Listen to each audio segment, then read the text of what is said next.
नवीन मतदार आपला प्रथमच मतदानाचा हक्क बजावणार आहेत. मागील काही दिवस ठिकठिकाणी नवमतदारांना अनेक मार्गदर्शन तसेच नवमतदार नोंदणी करून मतदान कसे करायचे याची माहिती देण्यात आली. याबाबत काही विद्यार्थ्यांच्या अर्थातच नवमतदारांनी माध्यमांना आपल्या प्रतिक्रिया देखील दिल्या आहेत.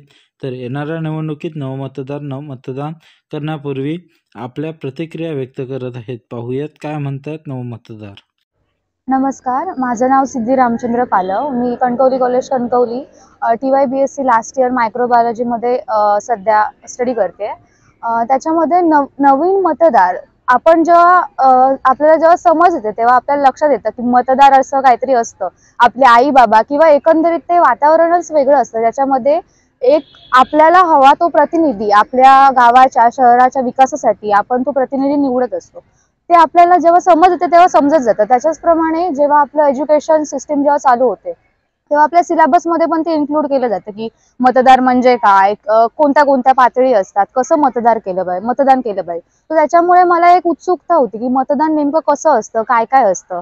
जेव्हा आम्हाला 18 वर्ष पूर्ण झाली, जेव्हा मी इथे पासआउट झालो, कॉलेजमध्ये आलो, तर यावर्षीच इथे मतदार नोंदणीचे कार्यक्रमाचं आयोजन करण्यात आलं होतं. त्याच्यामध्ये आम्ही NSS विभागाअंतर्गत स्वयंसेवक पण राहिलेलो, त्याचप्रमाणे आम्ही मतदार नोंदणी सुद्धा केली. तर त्याच्यानंतर आमचं आता यावेळी मतदार नोंदणीत नाव आलेलं आहे. तो यावेळी आम्ही पहिल्यांदा मतदान करणार आहोत. तर याच्यामध्ये जेव्हा आपण लोकप्रतिनिधी सिलेक्ट करणार आहोत तेव्हा आपल्या गावाचा किंवा विभागाचा विकास करणारा प्रतिनिधी असला पाहिजे. एखाद्या व्यक्तीला आपण कन्सिडर करून मतदान केलं पाहिजे. त्याचा पक्ष किंवा त्याचं बॅकग्राऊंड, पॉलिटिकल बॅकग्राऊंड हे बघण्यापेक्षा त्या व्यक्तीमध्ये पोटेन्शियल काय आहे, त्याच्यामध्ये एज्युकेशनल कॅपॅबिलिटी केवढी आहे, तो खरंच एक सुजाण नागरिक आहे का, विकास करतोय का, की आपल्याला फक्त एक भूल देतोय, वचन देतोय, याचा विचार न करता आपण फक्त आपल्याला जो विकास करेल, विकसित भारताकडे आपल्याला जो नेईल त्या प्रतिनिधीला आपण वोट केलं पाहिजे. त्याचप्रमाणे न्यू एज्युकेशनल पॉलिसी जी आपल्याला लागू झाली आहे, तशाच वेगवेगळ्या नवीन धोरणं ज्याच्यामुळे मुलांचा विकास होईल. आता भारतामध्ये मोस्टली पॉप्युलेशन ही युवकांची आहे. सो युवकांवरती फोकस करून युवकांना रोजगार संधी जे पॉसिबल होईल ते आपल्याला मिळणार आहे, असं आपण मतदान केलं पाहिजे असं मला वाटतं. धन्यवाद. मेरा नाम पूर्वा संतोष परब है. मैं जानवली सिंधुदुर्ग जिला महाराष्ट्र से हूँ. मैं कणकवली कॉलेज कणकवली में पढ़ती हूँ.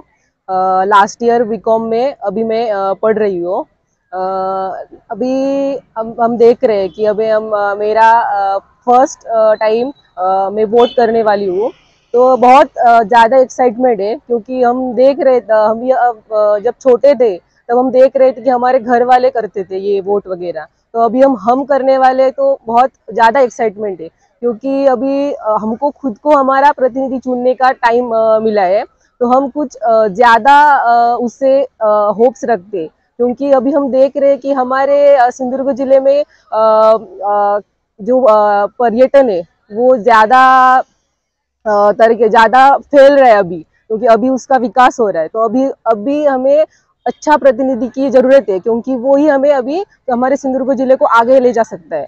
तो अभी मेरा भी यही मानना है कि अभी हमें जो ग्राउंड लेवल पे काम करे ऐसा प्रतिनिधि हमें चाहिए, जो हमारे क्वेश्चन समझ के लिए, जो अपने मतदार संघ में बैठे ही ना रहे, क्योंकि वो हमसे वहाँ से बाहर निकले, हमारे ज़्यादा क्वेश्चन वो पढ़े, हमसे आके पूछे कि हमारे क्या परेशानी है, हमें क्या आवश्यकता है, वो हमसे पूछे और वो ग्राउंड लेवल पर काम करे. वो कोई किसी भी जाति का वगैरह ये नहीं करे, वो सभी को समान एक नेतृत्व वगैरह दे, वही हमारी एक इच्छा है.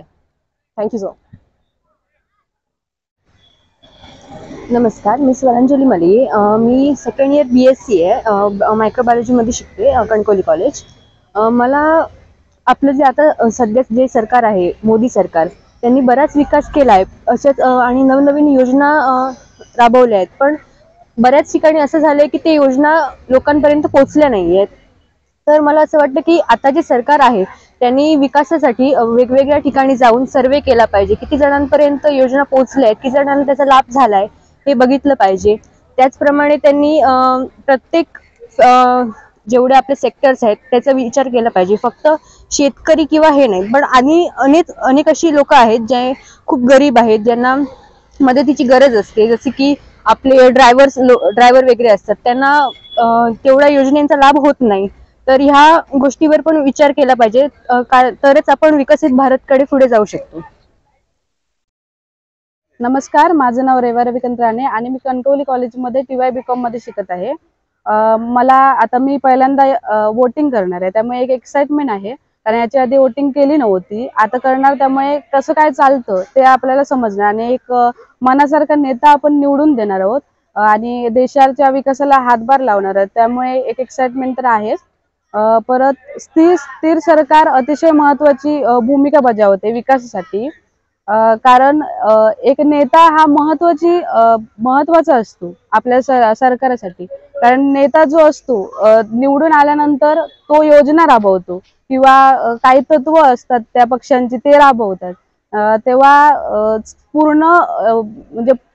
पूर्ण देश त्याचा ऐकतो. कारण एखादा व्यक्ती काही पण सांगून ऐकणार नाही, पण नेत्यांचं ऐकावंच लागतं आणि ती योजना लागू झाल्यानंतर त्याचा अवलंबही करावा लागतो.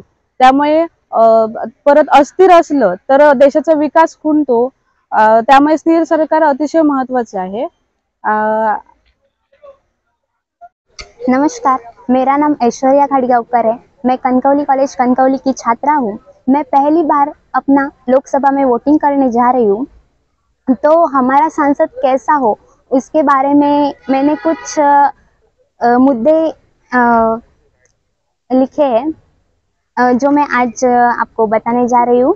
पहला तो ऐसा कि जो हमारा सांसद हो वो एक सच्चे रूप से प्रतिनिधित्व करने वाला होना चाहिए। दूसरा ऐसा कि वो सांसद में हमारे प्रश्न जानकर उनमें आंसर हमें देने वाला होना चाहिए और वो डे टू डे कम्युनिकेशन करने वाला होना चाहिए अपने मतदार संघ में, क्योंकि हमारे प्रश्न जानकर वो हमें आंसर दे सके। धन्यवाद।